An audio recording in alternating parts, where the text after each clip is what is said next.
देखो मैथ्स पढ़ाना एक आर्ट है और तुम्हारा टीचर एक आर्टिस्ट है। अब करेंगे सेक्शन फॉर्मूला की क्लास नंबर 5। इससे पिछली वाली क्लास में मैंने आपको मिड पॉइंट फॉर्मूला समझाया था। Mid point formula section formula से ही निकलता है जब आपके पास में m1 और m2 1:1 हो। ठीक है, अब इस क्वेश्चन को देखो। इस क्वेश्चन में क्या कहता है? कहता है if a and b are -2 and 2 को -4, मतलब a के कोऑर्डिनेट्स आपके पास में क्या है चेक करो, -2 ठीक है। b आपके पास में क्या है चेक करो, 2, -4। तो जिस ऑर्डर में a और b लिखे हैं उसी ऑर्डर में ये इनकी वैल्यू होती है। आ रहा है समझ में? तो a आपके पास में ये है, b आपके पास में ये है। अभी a b मत बनाना, पहले पढ़ते हैं क्वेश्चन को कि क्या कह रहा है। कहते हैं find the coordinates of point p। आपको पॉइंट p के कोऑर्डिनेट्स निकालने हैं such that AP is equal to 3/7 AP, कि जो AP है आपके पास में वो क्या है 3/7 AB। आ रहा है समझ में? जो AP की वैल्यू है वो क्या है 3/7 AB and P lies on the line segment AB। और जो ये P है आपके पास में ये AB की लाइन पर आता है। इसका मतलब क्लियर हो गया कि हमारे पास में एक लाइन है AB, ठीक है, जिसमें A हमारे पास में क्या है -2, -2 और B हमारे पास में क्या है, क्या दे रखा है B आपको चेक करो 2, -4। क्या दे रखा है 2, -4। और जो P है P लाइज, मतलब P कहाँ पर पड़ता है, लाइन सेगमेंट AB पे कहीं पे है। ठीक है, तो P यहाँ पे कहीं पर है। अब कहाँ एग्जैक्टली P आएगा इस पे फोकस करते हैं। ठीक है, देखो AP is equal to 3/7 AB दे रखा है, रेशियो आपको नहीं दे रखा। चलो मान लेते हैं ये आपके क्वेश्चन का x1 y1 हो गया और ये आपके क्वेश्चन का क्या हो गया x2, y2। आगे सन में ये आपके क्वेश्चन का x1 y1 हो गया और ये आपके क्वेश्चन का क्या हो गया x2 y2। लेकिन P का अभी हमें क्लियर नहीं है कि रेशियो हमारे पास में यहाँ पर नहीं है। तो हमें निकालना क्या है इसके अंदर, coordinates of the point P। हमें उस पॉइंट P के ही क्या निकालने हैं, कोऑर्डिनेट्स निकालने हैं। क्या निकालने हैं? उस पॉइंट P के ही जो इस लाइन AB के ऊपर कहीं पर पड़ता है। ये लिखा ना P lies on the line segment AB, इस AB के ऊपर कहीं पर P आता है। हमें फाइंड करने हैं उसके कोऑर्डिनेट्स। आया क्वेश्चन समझ में? तो कैसे करेंगे, बिना रेशियो के कैसे करें? हमें तो पता भी नहीं है P कहाँ है। अगर हमें रेशियो पता लग जाए है ना, तो हम XY लगा के सेक्शन फॉर्मूला करके कर देंगे। अब देखो इस पूरे क्वेश्चन में ना सबसे इंपॉर्टेंट चीज़ ये है, ध्यान से समझना इस चीज़ को। हम रेशियो निकालने वाले पहले, उसके बाद ही मैं यहाँ पे P प्लेस करूँगा, यहाँ पे P रखूँगा। आ रहा है समझ में? पहले रेशियो निकालते हैं। देखो AP is equal to 3/7 AB। तुम क्या करो, तुम AP यहीं रहने दो। ये AB मल्टीप्लाई मैंने इस 3/7 से, इस AB को नीचे ले आओ यहाँ पे। उससे तुम्हारे पास में इसकी वैल्यू क्या आएगी 3/7। आ रहा है? इसका मतलब AB की वैल्यू कितनी है 7, मतलब A से लेके तुम B तक जाते हो उसकी वैल्यू कितनी है 7 यूनिट्स। ध्यान से समझना इस चीज़ को। AB की वैल्यू कितनी आ गई 7। मैंने क्या किया, कुछ नहीं किया, AP को यहीं रहने दिया, इस AB को मैं इसके नीचे ले आया। ठीक है, तो ये किसके इक्वल आ गया 3/7 के। AB की वैल्यू कितनी है 7, मतलब A से लेके B तक तुम जाओगे। देखो ये मैंने इस तरीके से बनाई, समझाने के लिए बनाया आपको। हालांकि ये इस AB की पूरी वैल्यू मैंने आपको बताई, ये कितनी है 7। A से लेके B तक की दूरी क्या यूनिट्स है 7 यूनिट्स है। आ रहा है समझ में? उसके बाद देखो AP कितना है 3, मतलब P कहीं ना कहीं बीच में पड़ेगा। इसने खुद क्लियर किया ना कि P lies on the line segment AB। तो जो P है हमारे पास में वो कहीं बीच में है। जैसे मान लो यहाँ पर P हो गया, यहाँ पे P हो गया सपोज, तो ये A से लेके P तक जो है वो कितना है 3 है, 3 यूनिट्स। देखो बोला ना AP इज इक्वल टू 3, तो P कहीं बीच में आएगा तो AP इसी तरीके से बनेगा आपके पास में। तो AP की वैल्यू कितनी है 3। अब तुम खुद दिमाग लगाओ कि A से लेके B तक अगर 7 है और A से लेके P तक अगर 3 है, तो P से लेके B तक कितना होगा 7 - 3, मतलब कि 4 यूनिट्स है ना भाई। इधर का 3 यहाँ तक का 3 होगा, A से लेके P तक का कितना होगा तुम्हारे पास में, और P से लेके B तक का कितना होगा। उसी से तो रेशियो निकालते थे। आ रहा है समझ में? हम P के रेशियो कैसे निकालेंगे, A से लेके P तक का डिस्टेंस और P से लेके B तक का डिस्टेंस PB। तो AP कितना आपके पास में 3 और PB आपके पास में कितना होगा AB माइनस, मतलब यहाँ से यहाँ तक की दूरी माइनस ये। अगर मैं इस दूरी को हटा दूँ, देखो पूरा AB में से अगर मैं इतनी दूरी को हटा दूँ, AP को हटा दूँ, तो क्या निकलेगा, PB तो निकलेगा आपके पास में। तो बस यानी 3/7 7 माइनस 4 तो मैंने किया है, यानी कितना आ गया आपके पास में, सॉरी 3 तो मैंने किया है यहाँ पे, ए पी कितना है 3, तो कितना आएगा 4। इसका मतलब यही हमारा क्या है, m1 रेशो m2। आया समझ में, यही क्या है आपके क्वेश्चन का m1 रेशो m2। आई बात समझ में? तो आप इस तरीके से फिगर ज़रूर बनाना। बात समझ में आ रही है? रेशियो निकालने के लिए क्या करना होता है, इस P के हमें m1 m2 पता करने थे, तो मैंने क्या किया, A से लेके P तक रेशियो, P से लेके B तक, तो पूरा AB कितना था 7, पूरे 7 में से इतना हिस्सा हटाया जो कि 3 था। यहाँ पे क्लियर हो रहा है, देखो यहाँ पे सब कुछ क्लियर हो रहा है कि AP आपका 3 है, तो A से लेके P तक आपका 3 है, AB पूरा आपका 7 है, तो A से लेके P तक की दूरी अगर 3 है और पूरी दूरी A से लेके B तक की 7 है, तो P से लेके B तक की दूरी कितनी होगी, 4। ठीक है, इस क्वेश्चन में और कुछ नहीं था, बस यही था। रेशियो आपके पास में आ गया, x1 y1 आपके पास में है, x2 y2 आपके पास में है, सेक्शन फॉर्मूला लगाना है ना, एक्स वाई करके m1 x2 plus m2 x1 upon m1 plus m2 m1 y2 plus m2 y1 upon m1 plus m2, वो फॉर्मूला लगाना, उसके अंदर में रेशियो पुट कर देना, x1 y1 पुट कर देना, x2 y2 पुट कर देना, और आपके पास में क्या आ जाएंगे, p के कोऑर्डिनेट्स। किसके कोऑर्डिनेट्स आ जाएंगे, p के कोऑर्डिनेट्स। ठीक है, नोट करो यहां तक। देखो इस क्वेश्चन के अंदर ना रेशियो निकालना ही सबसे मेन चीज थी, वो मैं आपको सिखा चुका हूं। इस वाले पार्ट से रेशियो निकालना मैं आपको सिखा चुका हूं, सब कुछ आपको गिवन है। ये एक्स वाई आपको निकालना है, ए आपके पास में x1 y1 है, बी आपके पास में x2 y2 है। ये रेशियो हमने निकाल लिया, m1 रेशियो m2 कितना आया, 3 रेशियो 4। ये सारी की सारी वैल्यूज इसमें पुट करके आप मेरे को कमेंट करके बताना कि एक्स वाई का आंसर क्या आया। अगर आप वास्तव में पढ़ते हो, सीरियसली पढ़ते हो, तो इसको सोल्व करके एक्स वाई की जो वैल्यू है वो कमेंट्स में बताना कि आपके क्या आंसर आया। ठीक है, मैं इससे आगे आपको नहीं कराने वाला, है ना। ये हम सेक्शन फॉर्मूला की क्लास नंबर 5 कर रहे हैं, इतना आप कर सकते हो। इसमें पुट करके और आंसर कमेंट करके बताना कि क्या आंसर आया आपका। ठीक है, ये नोट कर लो और इसमें पुट करके ट्राई करके आंसर जरूर कमेंट करना। ठीक है, देखो ये एक और क्वेश्चन आपके पास में है। ठीक है, लास्ट तक तो इसको आपको सोल्व करना पड़ेगा। मैं थोड़ा सा इसको फॉर्मुलेट करके देता हूं आपको कि यहाँ पे क्या चीजें हैं। क्या कह रहा है क्वेश्चन में, देखो कह रहा है find the coordinates of the points, मतलब आपको उन सभी पॉइंट्स के कोऑर्डिनेट्स निकालने हैं विच divide the line segment. Line segment आपके पास में आपने एक लाइन बनाई, लाइन हो गई आपके पास में ए बी। ए के कोऑर्डिनेट्स क्या है आपके पास में, -2 और 2, और बी के कोऑर्डिनेट्स आपके पास में क्या है, 2,8। मतलब आपके इस क्वेश्चन के अंदर जो आपका x1 y1 है वो -2 और 2 है, और जो आपका x2 y2 है वो क्या है, 2,8। आ रहा है समझ में? अब आपको उन पॉइंट्स के कोऑर्डिनेट्स निकालने हैं विच डिवाइड, जो डिवाइड करते हैं इस पूरी लाइन को, जिसके पॉइंट ये हैं आपके पास में, इनटू कितने पार्ट्स में, 4 इक्वल पार्ट्स। देखो अगर 3 इक्वल पार्ट में डिवाइड करें तो बीच में 2 पॉइंट आते हैं, एक नंबर कम करके।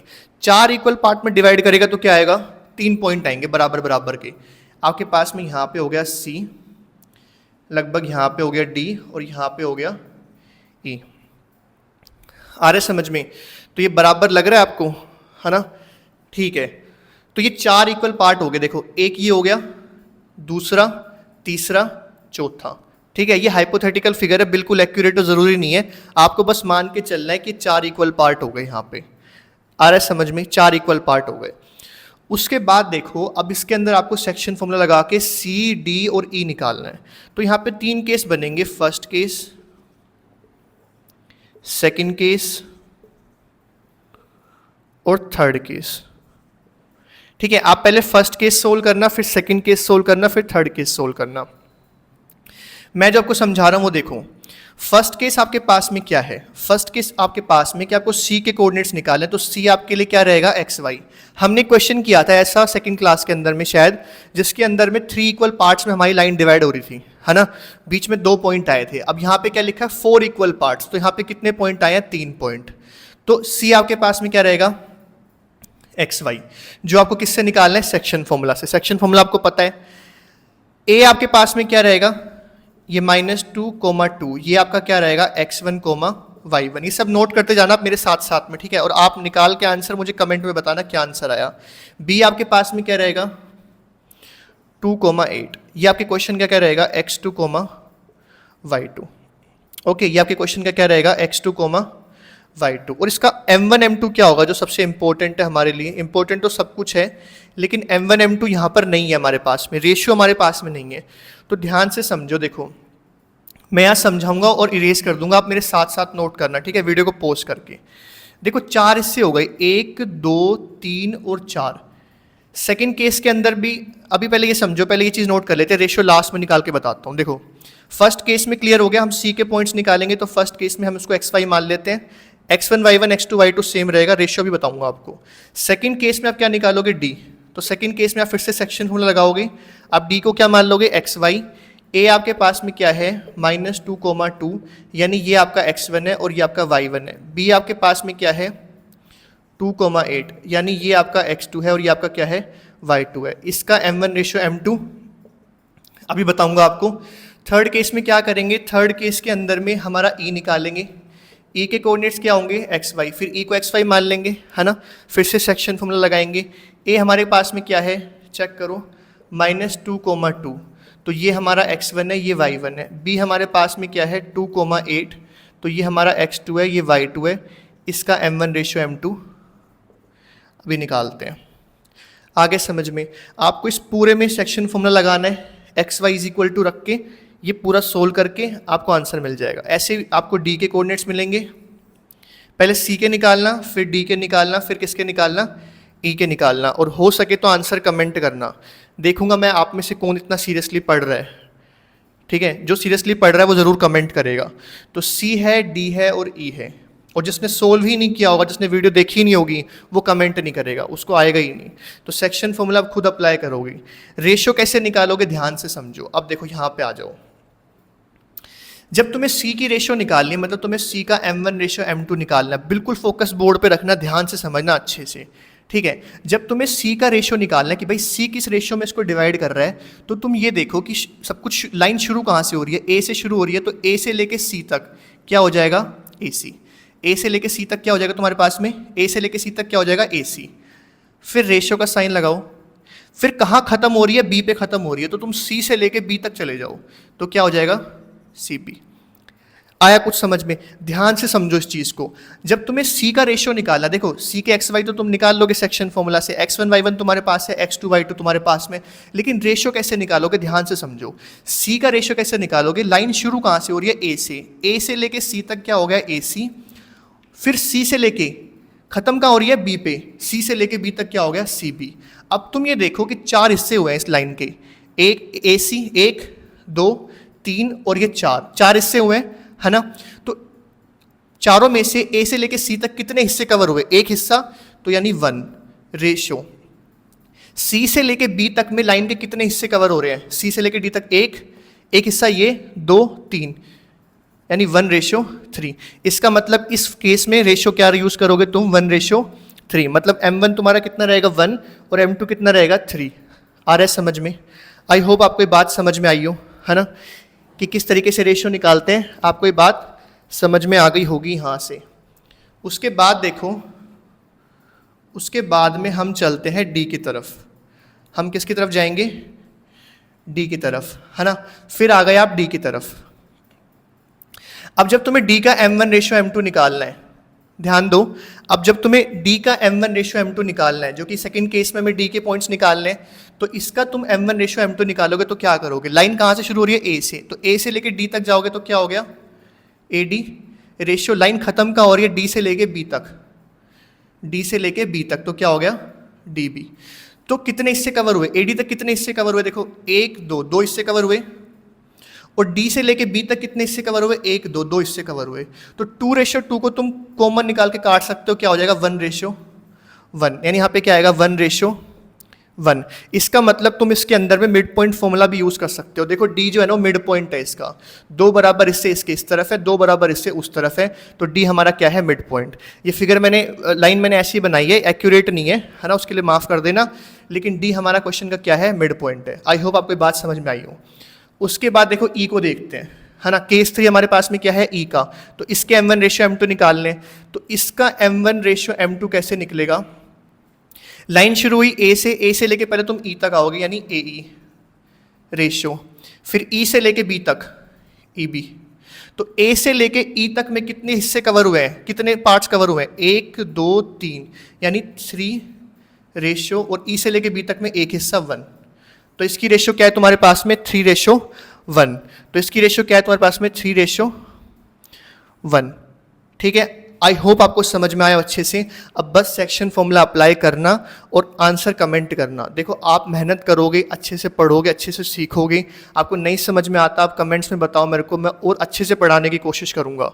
ठीक है, लेकिन इन तीनों के जो आंसर्स हैं अगर आप वास्तव में पढ़ रहे हो तो कमेंट करके ज़रूर बताना मेरे को।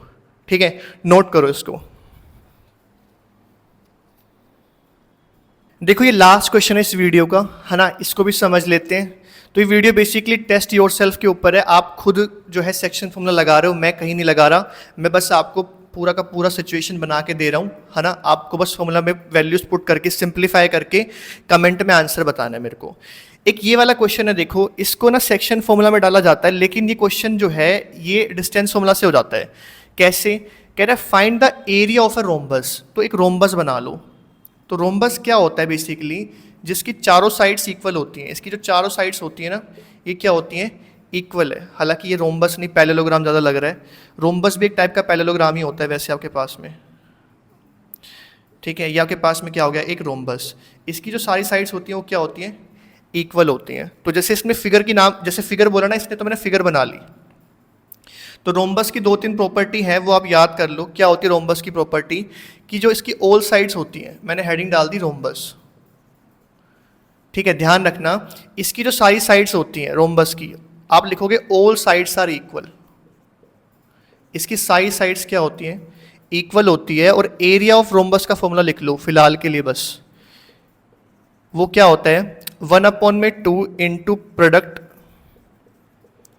Of its diagonals. और इस क्वेश्चन में ना हमें एरिया ऑफ रोम्बस निकालना है बेसिकली। मान लो ये आपके पास में ए है, ये बी है, ये सी है और ये डी है आपके पास में। तो वर्टिसेस मतलब कोने होते हैं, है ना। वर्टिसेस मतलब क्या होता है, कोने। तो क्या दे रखे कोने हमको, 3,0, ये हो गया 3,0, फिर हो गया 4,5, ये हो गया 4,5, ये -1,4 हो गया, और ये आपके पास में क्या हो गया, -2, -1। आ रहा है समझ में। तो वर्टिसेस क्या क्या हो गए, 3,0, 4,5, -1,4 और -2, -1। ये आपके पास में वर्टिसेस हो गए। निकालना क्या है, एरिया ऑफ रोम्बस। इस क्वेश्चन को जो है सेक्शन फॉर्मूला में डाला जाता है, लेकिन आप इसको डिस्टेंस फॉर्मूला से कर सकते हो, इतना इसमें कुछ नहीं है। क्योंकि देखो एरिया ऑफ रोम्बस का फॉर्मूला है ये, आ रहा है समझ में। तो अगर हम इसके डायगोनल्स को आपस में प्रोडक्ट करके उसका हाफ कर दे तो आंसर आ जाएगा। तो तुम क्या करना, तुम AC लेना, AC पहला डायगोनल हो गया तुम्हारा। क्या दे रखा है तुम्हारे पास में AC, ऐसे देखो, A है तुम्हारे पास में 3,0 और C क्या है -1,4। तो तुम इसको x1 y1, इसको x2 y2 ऐसे करके, ये तुम्हारे पास में C है, ठीक है। तो A से लेके C तक का तुम डिस्टेंस निकाल देना, इसकी लेंथ निकाल देना यूजिंग डिस्टेंस फॉर्मूला। ठीक है, क्या है distance formula, x minus x plus y minus y, ये 1 2, ये 1 2, दोनों तरफ स्क्वायर। ठीक है, ऐसा करके आपके पास में क्या आएगा, ऐसा करके आपके पास में AC की लेंथ आ जाएगी। आ रहा है समझ में। उसी तरीके से दूसरा डायगोनल तुम्हारे पास में क्या है, BD। दूसरा डायगोनल तुम्हारे पास में क्या है, क्वेश्चन में ध्यान से देखो, क्या है, BD। दूसरा डायगोनल क्या है तुम्हारे पास में, BD। ये B है, ये D है। B के कोऑर्डिनेट्स क्या है तुम्हारे पास में, 4 5, और D के क्या है, -2, -1। फिर इसको x1 y1 मान लेना, इसको x2 y2 मान लेना, और डिस्टेंस फॉर्मूला लगा के, जो यहाँ पे है ना आपके पास में डिस्टेंस फॉर्मूला, इसी सेम को लगा के आप जो है BD की लेंथ पता कर लेना। ठीक है, तो AC की लेंथ पता कर लेना, उसके बाद में BD की लेंथ पता कर लेना, उसके बाद में बस 1/2 करना इंटू AC इंटू में BD। जो भी वैल्यू आपके पास में AC की आएगी वो AC की वैल्यू यहाँ रखना, और जो BD की वैल्यू आएगी वो BD की वैल्यू आप यहाँ रखना। आ रहा है समझ में। सिंपल उन वैल्यूज़ को यहाँ पुट कर देना, ठीक है, उसका हाफ कर देना, है ना, और आपका आंसर आ जाएगा। इसका क्या आंसर आता है कमेंट में बताना मेरे को। ठीक है, देखो आज की जो वीडियो हमारी थी इसके अंदर में मैंने आपको 3 क्वेश्चन कराए। ठीक है, पहले क्वेश्चन में मैंने आपको पूरा बना के दिया, उसमें सेक्शन फॉर्मूला डालना है बस आपको। सेकंड क्वेश्चन में 3 बार सेक्शन फॉर्मूला लगेगा और यहाँ पे 2 बार डिस्टेंस फॉर्मूला। तो ये काफ़ी अच्छी क्लास है कि आप रिवाइज कर सकते हो, प्रैक्टिस कर सकते हो, अपने आप को टेस्ट कर सकते हो। ठीक है, तो इस वीडियो को ऐसे ही मत छोड़ना। अगर आप इसको देखते हो, साथ के साथ नोट करके देखते हो, मुझे अपने आप पता लग जाएगा कौन सीरियसली देखता है। ठीक है, कमेंट में आंसर ज़रूर बताना। ठीक है, 2-3 बार चेक करके उसको कि सही है कि नहीं, क्योंकि एग्जाम में आप जाके पेपर में जब लिखोगे इन चीज़ों को तो आपको आंसर थोड़ी पता होंगे। तो बी कॉन्फिडेंट, है ना, सोल्व करना और कमेंट में आंसर ज़रूर बताना। वीडियो अच्छी लगे तो लाइक करना, कमेंट करना और शेयर करना। ठीक है, अपने दोस्तों के साथ शेयर करो, देखो उनको आता है कि नहीं आता, वो कमेंट कर पाते हैं कि नहीं कर पाते, उनको आता है या नहीं आता। वीडियो को दोबारा देखने की कोशिश करना ना समझ में आए तो। Thank you so much.